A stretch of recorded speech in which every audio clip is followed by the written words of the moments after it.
dear Lord, never. I'd choose death before marrying that guy. Those words hit me like cold water while I sat in this trendy craft brewery in downtown Denver, nursing my third IPA and watching my girlfriend Amber tear apart our potential future with surgical precision. The Hop Culture Brewery was packed with the usual Friday evening crowd of young professionals and social media influencers, all competing to see who could look most casually successful while consuming $15 cocktails made with artisanal bitters and locally sourced botanicals that supposedly justified the premium pricing. I had been playing my usual role as the reliable boyfriend, listening to her complaints about demanding clients at her interior design firm, nodding at appropriate intervals while she gestured dramatically with her organic gluten-free pretzel that cost more than most people's entire lunch and somehow tasted like cardboard despite being locally sourced and sustainably harvested. Her friends Chloe and Sierra flanked her at our high-top table near the exposed brick wall decorated with vintage beer signs,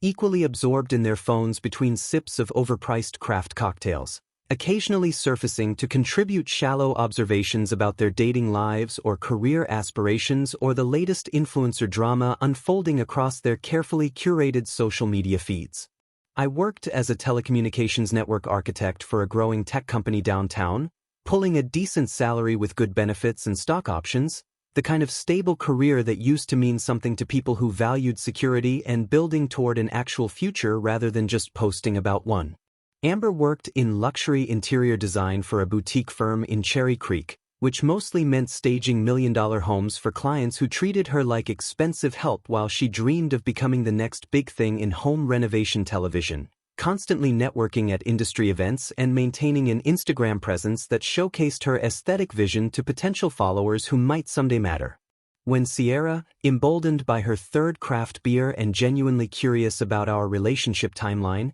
playfully asked when I might finally pop the question to Amber, I expected deflection or maybe embarrassment, perhaps some coy response about wanting to focus on career goals first or waiting for the right moment when everything aligned perfectly. Instead, I got brutal honesty delivered with the casualness of someone discussing weekend plans or what to order for dessert, her voice carrying clearly across our corner of the brewery despite the ambient noise from other tables engaged in their own Friday evening conversations. Amber described our potential marriage as suffocating suburban hell, complete with matching lawn furniture from Home Depot and boring Saturday nights watching Netflix instead of hitting up Denver's vibrant social scene where interesting people gathered to network and make connections that actually mattered for building careers and expanding social circles. She mocked my weekend passion for restoring vintage arcade machines, calling it childish escapism that proved I hadn't evolved beyond teenage interests or developed the sophisticated hobbies that successful adults pursued to demonstrate their cultural refinement and intellectual curiosity. According to her detailed analysis, delivered to her nodding friends like gospel truth backed by years of careful observation and psychological insight, I represented everything she was desperately trying to escape from her middle-class upbringing in Aurora, where people settled for ordinary lives and ordinary dreams without ever reaching for something greater or more meaningful. I represented stability instead of excitement, predictability instead of adventure,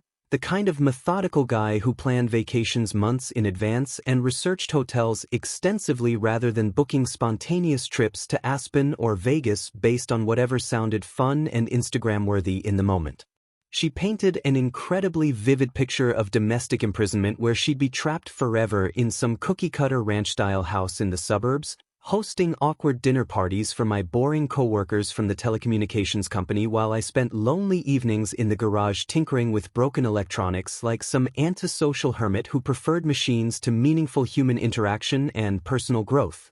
Her friends laughed and agreed enthusiastically, sharing their own carefully rehearsed horror stories about boyfriends who lacked ambition and vision, who thought small instead of dreaming big about the extraordinary lives they could create together if only they had partners who understood what it meant to truly live rather than merely exist. Chloe mentioned her recent ex who wanted to buy a modest townhouse in Thornton instead of renting a trendy loft downtown where they could be part of the urban scene, while Sierra complained about guys who chose practical cars over impressive ones that made statements about their success and priorities and commitment to living life on their own terms.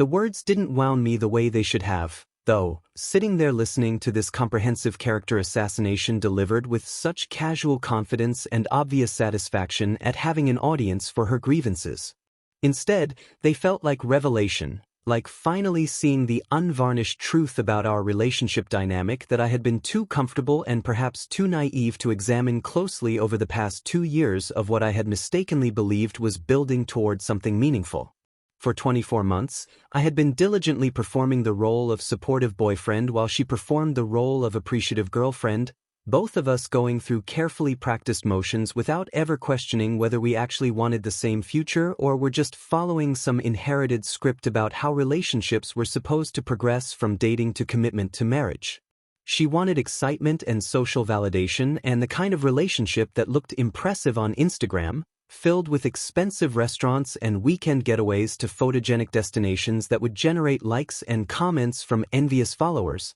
while I wanted genuine connection and someone who appreciated quiet moments and shared interests and the possibility of building something real together rather than performing happiness for social media consumption. Sitting there listening to her casual dismissal of everything I represented, watching her friends nod along enthusiastically like she was revealing some profound truth about modern relationships and the fundamental incompatibility between different types of people, I felt something fundamental and irreversible shift inside me, not anger or hurt or the desperate need to defend myself against these accusations, but perfect crystalline clarity about what came next and what I needed to do to stop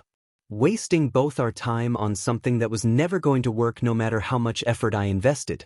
I processed Amber's words with unexpected serenity, feeling a profound sense of clarity settle over me like a warm blanket rather than the pain or anger I should have experienced after hearing someone I had loved describe me as fundamentally unsuitable for marriage and the future we had supposedly been building together for the past 2 years. The realization hit me gradually that this moment represented liberation rather than loss, the kind of honest revelation that cuts through months or years of self-deception and shows you exactly where you stand in someone's life without the polite filters that usually obscure these brutal truths. I calmly finished my craft beer, savoring the last few sips of the hoppy IPA while watching Amber continue her animated conversation with her friends about the kinds of men they deserved and the relationships they wanted to create, completely unaware that she had just freed me from the exhausting performance of being her emotional support system and financial contributor while receiving nothing meaningful in return. I reached into my wallet,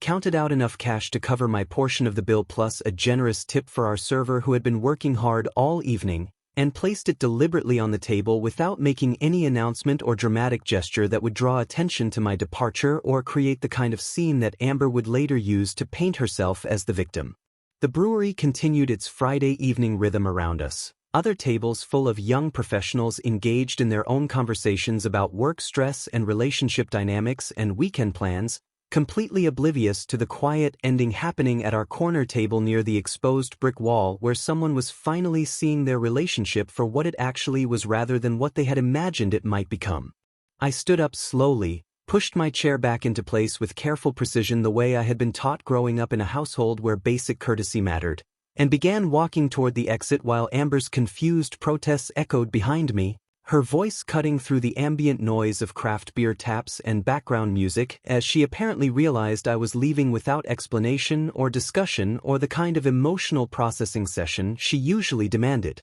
She called my name twice in rapid succession, then asked where I was going in a tone that suggested genuine bewilderment that I would interrupt their girl time to leave without permission or proper social protocols, as if my departure required her approval and advance planning rather than being a decision I could make independently based on information I had just received. During the 15-minute drive back to our shared apartment in Capitol Hill through the Friday evening traffic that was surprisingly light for this time of night, I experienced an almost meditative peace that surprised me with its intensity and completeness, finally feeling free from the constant low-level stress of trying to be someone I fundamentally was not in order to earn approval from someone who clearly never intended to give it regardless of what I accomplished. The streets of Denver looked different somehow, sharper and more vivid, as if I had been viewing everything through a filter that had finally been removed, allowing me to see my life and choices with unprecedented clarity and honest assessment of what I had been accepting and why I had been accepting it for so long.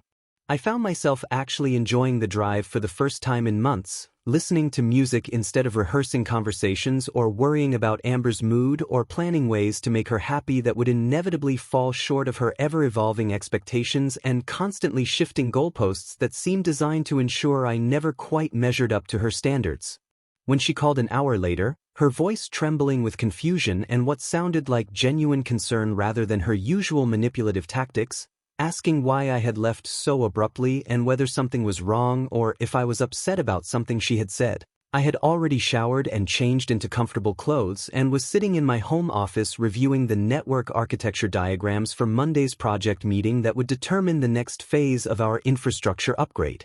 I picked up the phone after the fourth ring, maintaining the same calm professional tone I used for client consultations when discussing technical specifications that required precision and clarity, and simply responded that I was just sparing her from something worse than the grave, using her exact words to describe the prospect of marriage to me, and then disconnected without waiting for her response or explanation or the inevitable attempt to backtrack and claim she had been joking. The silence that followed felt like the first honest moment of our entire 2-year relationship, free from the pretense and performance that had characterized every interaction since we had started dating. When I thought I was getting to know someone who might actually want to build a life together rather than someone who was evaluating my suitability as a supporting character in her personal narrative about ascending to a higher social class. I spent the night creating a detailed exit strategy with the same methodical approach I used for complex network infrastructure projects, systematically planning my departure from our shared life with careful attention to logistics and timeline management that would minimize complications and ensure a clean separation without the messy emotional drama that seemed to characterize most relationship endings. I opened my laptop and created a comprehensive spreadsheet listing every shared account, every piece of property that needed to be reclaimed or divided, every subscription service that required address changes, treating the end of our relationship like the decommissioning of a failed system that needed to be shut down properly to avoid future conflicts or ongoing dependencies that could complicate my fresh start. I researched furnished apartments in Lakewood, a quieter suburb about 20 minutes from downtown that would give me the space and peace I needed to rebuild my life without the constant social pressure and expensive lifestyle expectations that had characterized our time together in the trendy Capitol Hill neighborhood where image mattered more than substance. I found a decent 2-bedroom unit with a garage where I could set up my electronics workshop and store my vintage arcade collection, the hobby Amber had mocked so cruelly just hours earlier but which had always brought me genuine satisfaction and connected me with like-minded people who appreciated craftsmanship and attention to detail rather than social status and Instagram aesthetics.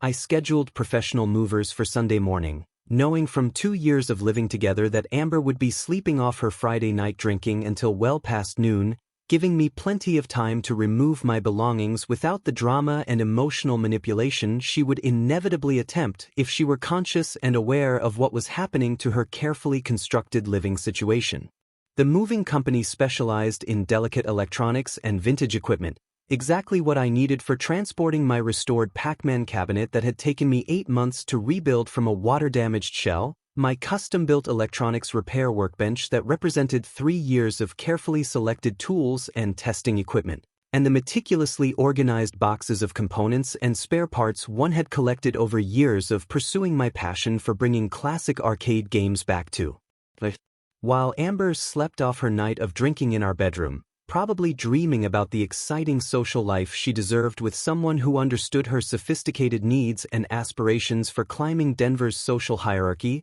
I quietly moved my essential belongings to the guest room and systematically began the process of changing all my passwords, updating my address with my employer's human resources department, and transferring my portion of our shared savings account to a new account at a different bank entirely where I could manage my finances without any connection to our previous entangled arrangement. I worked through the night with the focused intensity one usually reserved for critical network maintenance projects that required absolute precision and couldn't afford any mistakes, feeling energized rather than exhausted as I methodically dismantled the infrastructure of our shared life and prepared to launch the next phase of my existence on my own terms. The detailed planning process felt therapeutic, each completed task bringing me closer to freedom from the exhausting performance of being someone I wasn't in order to earn approval I was never going to receive regardless of how much I compromised my authentic self. The next morning arrived bright and clear, one of those perfect Colorado days with crystal blue skies and crisp mountain air that made everything seem possible and filled with potential. And I felt a lightness I hadn't experienced in months as the professional movers arrived exactly on schedule with their specialty equipment and careful handling procedures that demonstrated the kind of respect for other people's property that had been missing from my relationship. They treated my arcade restoration projects with the respect and care that Amber had never shown, carefully wrapping each machine in protective padding and using proper lifting techniques to ensure nothing was damaged during transport. Understanding intuitively that these weren't just old games but restored pieces of electronic art that represented hundreds of hours of meticulous work and problem-solving that required both technical skill and historical appreciation. I directed the loading process with quiet satisfaction, watching as my prized possessions were safely secured in the moving truck along with my electronics repair workbench that had cost me 3 years to assemble with exactly the right combination of vintage multimeters, oscilloscopes, and specialized tools for working on 40-year-old circuit boards.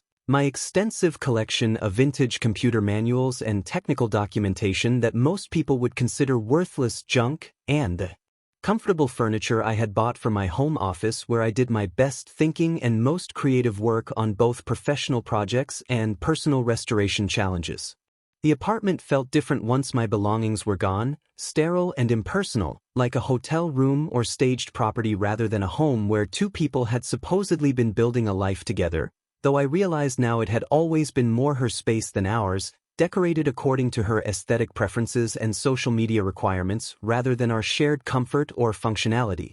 I left my apartment key on the kitchen counter next to a brief note explaining that I had moved out and would contact her through her attorney if there were any remaining financial matters to resolve, keeping it professional and businesslike rather than emotional or accusatory, the kind of clear communication style that had served me well in my career and would serve me well in ending this relationship without unnecessary complications. I drove away to my new temporary home in Lakewood feeling lighter with each mile, watching the Denver skyline recede in my rearview mirror as I headed toward the mountains and a fresh start that would be entirely on my own terms without compromise or performance or the exhausting effort of trying to be someone I fundamentally was not in order to maintain a relationship that was never going to work. The drive through the suburbs felt like emerging from a tunnel into sunlight, leaving behind the social pressure and financial stress of trying to keep up with Amber's expensive taste and constant need for validation through material possessions and trendy experiences that had drained my savings and energy over the past 2 years.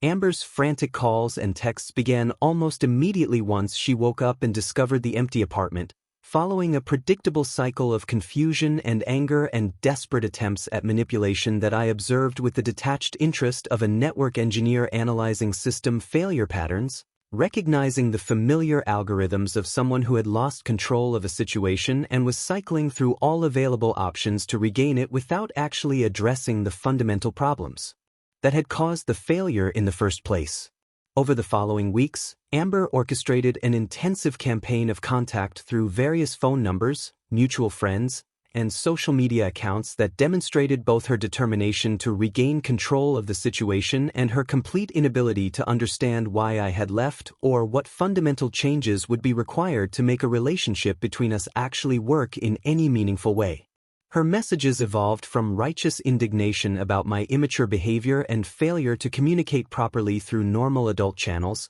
to guilt-tripping about the 2 years we had invested together and how I was throwing away something precious and irreplaceable over what she characterized as a simple misunderstanding that could be resolved through honest conversation, to fake emergencies designed to trigger my protective instincts and force me to respond to her manufactured crises that always seemed to require my immediate attention and emotional support. I systematically blocked each attempt while methodically rebuilding my independence and rediscovering the parts of myself that had been gradually eroded during our time together, feeling like an archaeologist carefully excavating artifacts of my authentic personality that had been buried under layers of compromise and performance and the exhausting effort to be someone I fundamentally was not.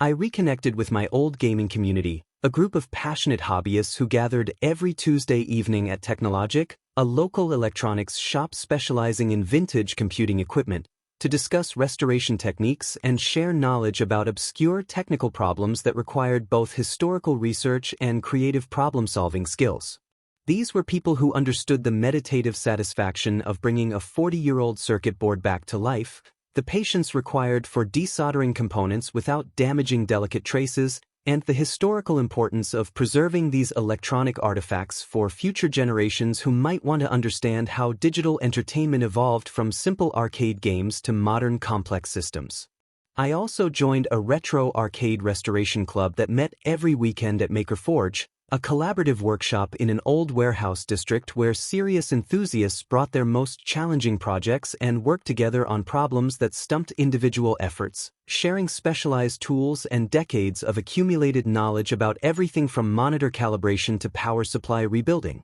These people treated my methodical approach and attention to detail as valuable assets rather than obsessive quirks that needed to be tolerated or hidden from polite society, and I found myself looking forward to weekends for the first time in years rather than dreading another round of expensive social obligations and performative relationship maintenance. My supervisor at the telecommunications company, Janet Peterson, noticed my renewed focus and energy during project meetings where I was contributing innovative solutions and volunteering for additional responsibilities rather than just completing assigned tasks with minimal engagement.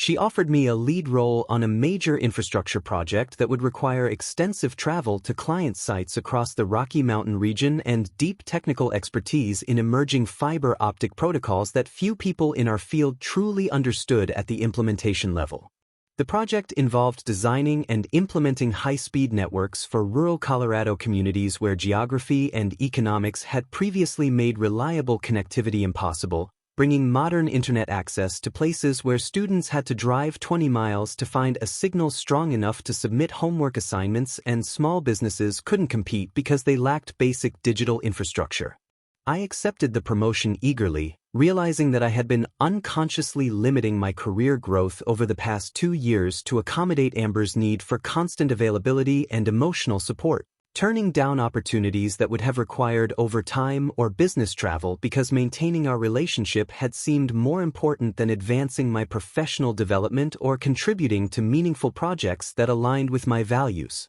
The new position came with a substantial salary increase, stock options, and the kind of technical challenges that had originally drawn me to telecommunications engineering, plus the satisfaction of knowing that my work would directly improve people's lives rather than just generating profits for shareholders who already had more money than they could spend. I also began tentative conversations with Kelly Chin, a brilliant software engineer in the Arcade Restoration Club who specialized in recreating vintage operating systems for machines whose original software had been lost to time and magnetic media degradation. Someone who spoke my language both literally in terms of technical terminology and figuratively in terms of understanding why these preservation efforts mattered beyond nostalgia or collecting. She had an infectious enthusiasm for problem-solving that made even the most frustrating debugging sessions enjoyable, and a dry sense of humor that could find something amusing in the most obscure technical documentation or the bizarre design decisions that engineers had made 30 years ago when resources were limited and elegant solutions required genuine creativity.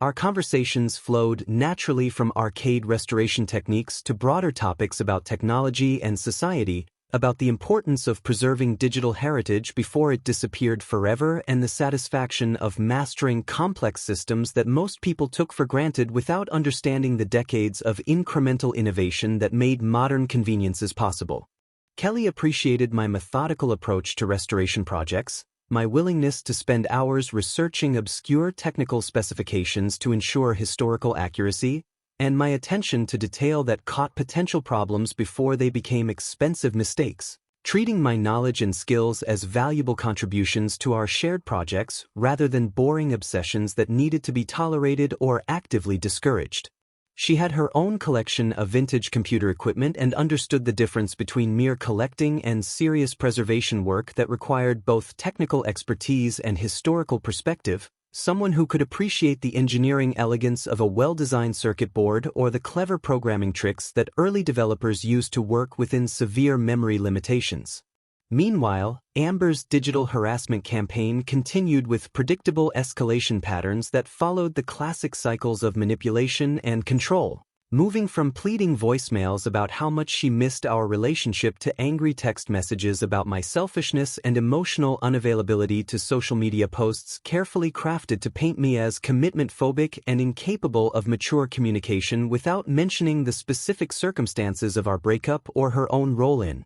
destroying any possibility of a functional relationship through casual cruelty and systematic contempt for everything I valued. She enlisted her friends Chloe and Sierra to reach out on her behalf with messages about how worried they were about her emotional state and how I should consider giving our relationship another chance now that she understood what she had lost, apparently hoping that hearing from supposedly neutral parties would somehow change my perspective on our fundamental incompatibility and convince me to return to a dynamic that had never worked for either of us despite our mutual willingness to pretend otherwise for 2 years. I documented everything with the same systematic approach I used for network troubleshooting, maintaining detailed logs of every contact attempt and saving screenshots of social media posts, not because I planned any legal action but because patterns of behavior often revealed important information about underlying system failures that could help predict future problems and inform better decision-making about security measures and boundary enforcement. 2 months after my departure, I received an unexpected email from Marcus Webb, a mutual acquaintance who worked as a systems administrator in the same downtown office building where Amber's interior design firm leased space on the 14th floor, someone I had met at a few networking events but hadn't spoken with since ending my relationship and withdrawing from the social circles where Amber and I used to appear together. Marcus was the kind of straightforward guy who appreciated technical competence and had no patience for office politics or social drama, which made his message both surprising and credible when he reached out to share what he had observed about Amber's professional situation since I had disappeared from her life without explanation or forwarding information. According to Marcus, Amber's work performance had completely unraveled over the past 8 weeks as she struggled to maintain focus on client projects while simultaneously managing what appeared to be a personal crisis that was affecting every aspect of her professional behavior and reputation within Denver's relatively small and interconnected luxury design community where word traveled fast about unreliable contractors.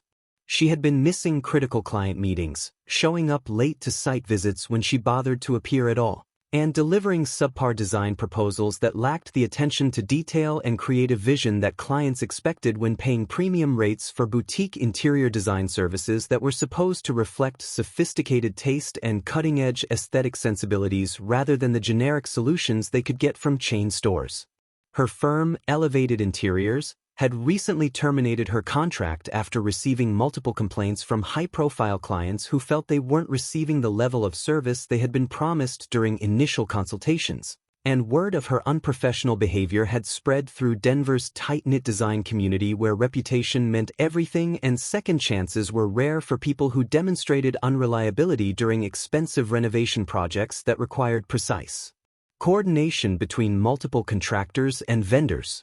Marcus also mentioned that Chloe and Sierra, her closest friends and frequent companions at trendy restaurants and social events throughout the Denver social scene, had gradually distanced themselves from Amber after she had tried to manipulate them into pressuring me to return, apparently recognizing that her increasingly desperate behavior was becoming a liability to their own social standing and professional networks within the design and marketing industries. The interior design world in Denver was surprisingly small and interconnected, with successful professionals maintaining carefully cultivated relationships that could make or break careers, and Amber's reputation for drama and instability was beginning to affect her friends' ability to network effectively within their shared industry circles where personal and professional relationships often overlapped in ways that made reputation management crucial for long-term success. According to Marcus, who had witnessed several awkward encounters in the building's shared common areas and elevators, Amber had been pressuring Chloe and Sierra to intercede on her behalf,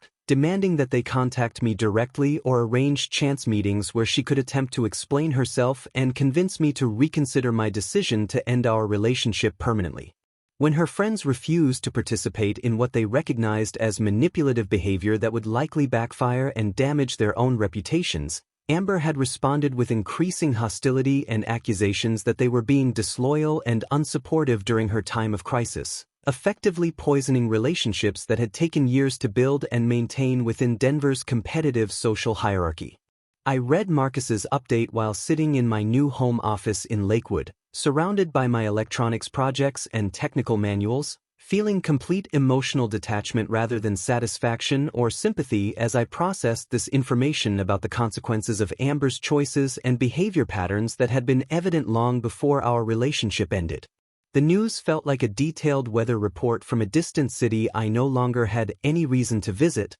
relevant perhaps as general information about atmospheric conditions but completely disconnected from my current life and future plans that involved building something meaningful rather than watching someone else's self-destruction from a safe distance. Marcus had included these details not because he thought I would be interested in schadenfreude or revenge against someone who had clearly treated me poorly, but because he respected my technical expertise and wanted to offer his honest assessment of a situation he had observed firsthand without the emotional filters that often distorted these kinds of reports when they came through mutual friends who had their own agendas. His email concluded with a brief mention that several people in his office building had asked about my whereabouts during recent networking events and professional gatherings, apparently having noticed that I no longer appeared for the occasional lunch meetings or industry conferences that had been part of my routine when I was trying to support Amber's career aspirations by making connections within her professional community and expanding my own network within related fields.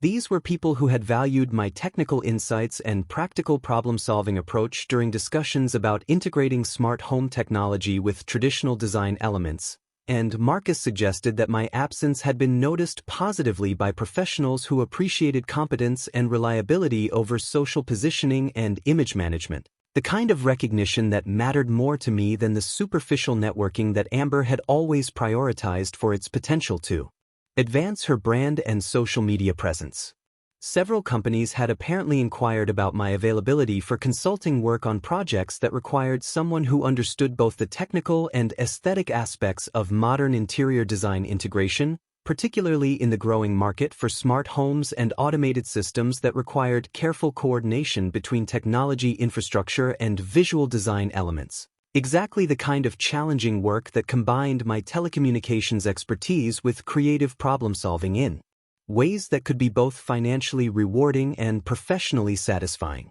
Amber's mother called me from Phoenix 3 months after my departure, attempting emotional blackmail by describing her daughter's supposed breakdown and suggesting that a real man would forgive whatever misunderstanding had occurred and return to help Amber through this difficult period in her life that required support from someone who truly understood her needs and emotional complexity. Patricia Williams had always been polite but cool toward me during our relationship, treating me like adequate but not impressive boyfriend material for her ambitious daughter who deserved someone with more social status and financial resources than a telecommunications engineer could provide. So her sudden concern for my well-being and urgent need for my involvement struck me as both transparent and desperate. She explained that Amber had moved back home temporarily after losing her job and apartment, painting a detailed picture of depression and emotional instability that required immediate intervention from someone who truly cared about her future and mental health. Though I noticed she carefully avoided mentioning any specific details about why Amber had lost her professional position or what role her own behavior patterns had played in creating these consequences. Patricia described sleepless nights, refusal to eat properly, endless crying sessions, and general inability to function like a responsible adult, all symptoms that apparently required my specific intervention and emotional support to resolve effectively.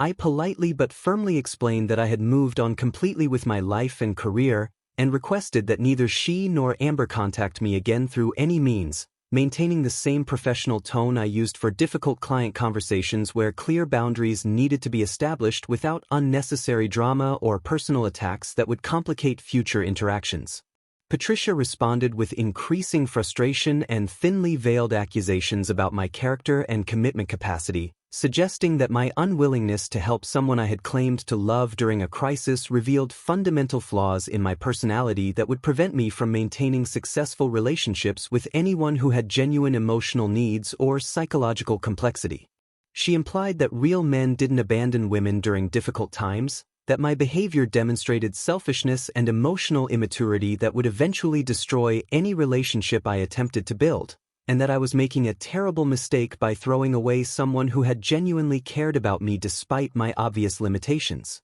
I thanked her for sharing her perspective and ended the call politely but firmly, documenting this contact attempt along with all the others in my comprehensive record of Amber's escalating campaign to regain control of a situation she had created through her own choices and actions over the course of our 2-year relationship. This triggered Amber's final desperate gambit several days later when she appeared at my workplace during the lunch hour, somehow having discovered the location of our downtown office building despite my careful efforts to maintain professional privacy and complete separation from our previous shared social circles and mutual acquaintances. She created an increasingly dramatic scene in the marble-floored lobby by demanding to speak with me immediately about urgent personal matters that couldn't wait for proper scheduling or professional protocols, raising her voice and becoming increasingly agitated when the receptionist politely explained that I was unavailable and couldn't be disturbed during business hours without prior appointment or emergency authorization from my direct supervisor.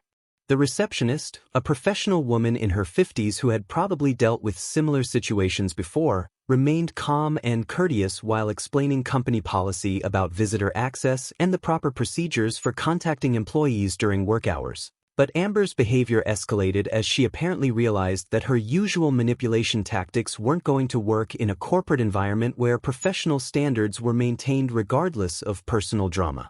Security eventually escorted her from the building after she refused to leave voluntarily and began making threats about creating a bigger scene that would embarrass me professionally, but not before several colleagues witnessed her emotional outburst and unprofessional behavior that could have potentially damaged my reputation within a work environment where stability and discretion were valued highly by clients and management alike. The incident required me to have an awkward conversation with my supervisor about my personal life and the possibility of future security concerns, though Janet was understanding and supportive when I explained the situation honestly and provided documentation of the harassment campaign that had been escalating over the previous months. That evening, Amber sent a series of increasingly unhinged voicemails to my personal phone that I had somehow forgotten to block among all the other numbers and accounts I had systematically cut off, detailing her desperate financial situation and unstable housing arrangement while threatening self-harm if I didn't respond immediately to her emotional crisis that required my specific intervention and ongoing support to resolve safely.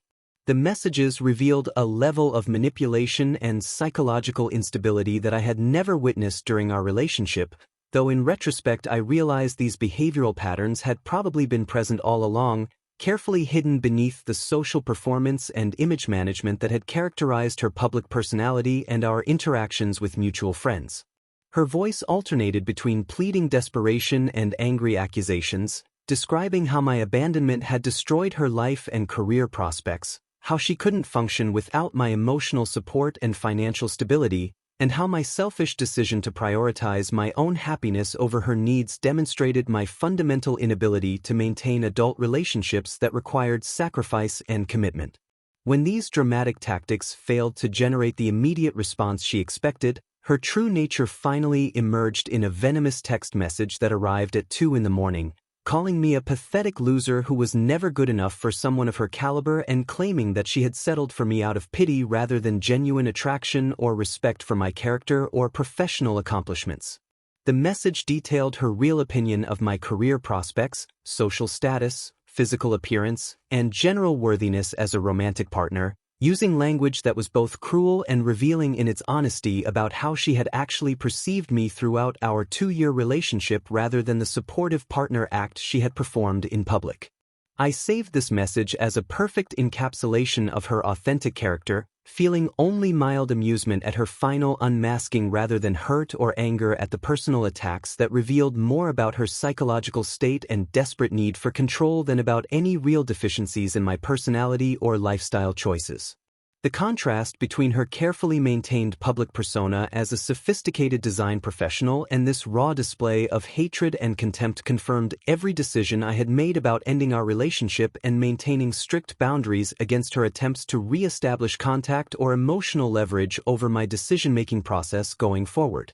Her message also included detailed accusations about my sexual performance, social inadequacy compared to other men she could easily attract, and financial limitations that made me unsuitable for someone with her expensive tastes and ambitious lifestyle goals, painting a comprehensive picture of our entire relationship as an act of charity on her part rather than genuine partnership between equals who respected each other's strengths and contributions to their shared life and future plans. The final paragraph of her text included threats to share private details about our relationship with mutual friends and professional contacts, an attempt to damage my reputation that revealed her complete lack of understanding about how professional networks actually functioned and who held real influence within technical communities that valued competence over gossip and personal drama that had no bearing on professional capabilities or project management skills. I blocked her number permanently and forwarded the threatening message to my attorney for documentation, then returned to my evening routine of working on a vintage Galaga restoration that required my complete attention and provided infinitely more satisfaction than anything connected to our failed relationship.